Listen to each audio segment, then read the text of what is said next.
Diane Dodds, we're here at the Agri-Foods breakfast at the DUP conference this weekend. You've been talking about some of the issues going on with CAP reform in Europe and how they'll affect businesses here in Northern Ireland. Could you just talk us through the process and the timescale as you see it? Well, this week in the European Parliament we did the final votes on CAP reform. CAP reform from a European point of view at a policy level is more or less complete. We will have the implementing regulations from the Commission, but the policy is almost there. The big thing for Northern Ireland now is that policy is taken by the local department here and translated into legislation for Northern Ireland in a way that actually suits Northern Ireland farms and farm businesses. We want an agriculture sector, an agri-food sector going forward that is competitive, productive and sustainable.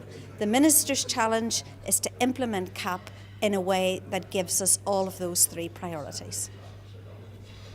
And do you think that there are pitfalls in the way that could be implemented that could be to the detriment of farmers, possibly to the advantage of other rural businesses?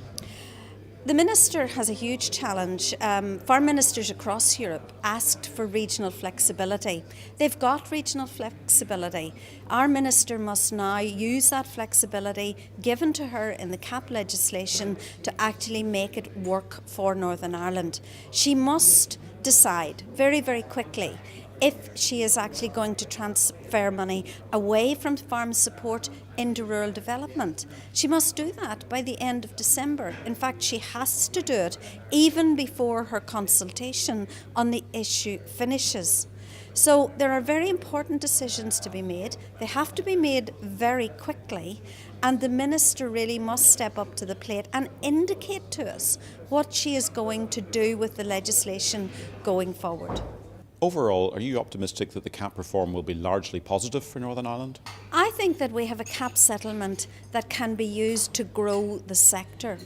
It can be used to support primary food producers, and it can be used, very, very importantly, to support those who are in the chain, our food businesses, our small businesses and our rural economy.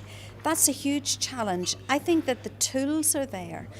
We want the department to use those tools to actually give us a growing sector going forward. One that transforms communities, one that improves the profitability of businesses and that grows the Northern Ireland economy. One of the messages coming through clearly from the room this morning was on red tape. What are you doing about this? Well, Europe tells us all the time it is addressing red tape. This is like the Holy Grail for Europe, which has never yet been achieved. And in fact, with every policy that Europe brings forward, it gives us more and more red tape. Of course, the Brussels red tape is then sometimes magnified and muddled at times by the implementation of that by local and regional authorities. We really need to see a streamlined process going forward, one that holds businesses and departments and local authorities accountable for the public money that they use, but also one that actually enables people to use that money. And particularly in rural development, and particularly for small rural businesses, they have actually had so many difficulties with the current rural development scheme that they have withdrawn from the scheme altogether because they just haven't the time. While they have all of the other priorities in promoting and sustaining their business, they haven't the time to jump through all the hoops that our department requires them to do so. So we need to see a streamlining of the process from a Brussels point of view, but more importantly also the implementation of it made simpler by our local department. So if businesses are facing red tape, what should they be doing? Well, you know, we hear a lot of how businesses are impacted by red tape. But what we need in order to be proactive and take action, there is a challenge for businesses to come to us and say, this regulation and the way it is being implemented is harming my business. It impacts on my profitability going forward. It takes much too much of our time in order to actually complete the forms.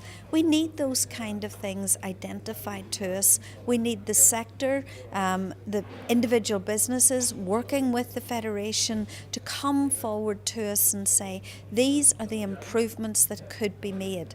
I don't think that you will find DUP ministers wanting when these kind of things are brought before them. That's the challenge for the business sector. It's the challenge for us as politicians. And working together, we will be able to meet those challenges.